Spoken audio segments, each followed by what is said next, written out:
Around the world tonight, there's a focus on tomorrow, which will mark 1 year since the Hamas attack on Israel.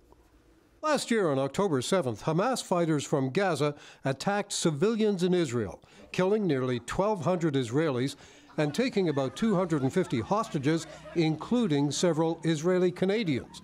Since then, Israel has waged war on Hamas, with Palestinian authorities saying 42,000 Palestinians have been killed in Gaza. Hundreds of thousands of people were protesting worldwide this weekend for and against Israel's response to the attack. To stop the war, stop killing people. Protesters marched in major cities, calling for an end to Israel's attacks in Gaza and now on Hezbollah in Lebanon. What can we do other than continue to repeat our demands and requests for the West to hold Israel accountable to the genocidal acts that it's doing and to all the death and destruction that it has caused.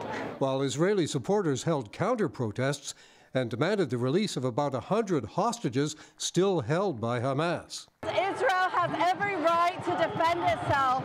Israeli Prime Minister Benjamin Netanyahu called on Israelis to stand united against what he calls an axis of terror led by Iran.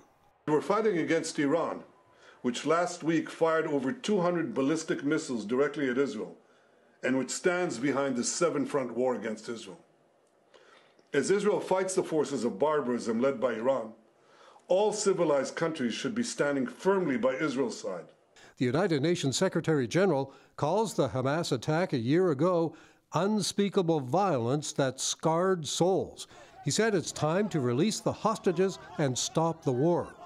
Canada's federal government says it condemns the attack by Hamas and is demanding release of the hostages, while it expresses concern over the humanitarian crisis in Gaza. In Gaza today, Palestinians say 25 people were killed in an Israeli attack on a mosque and school.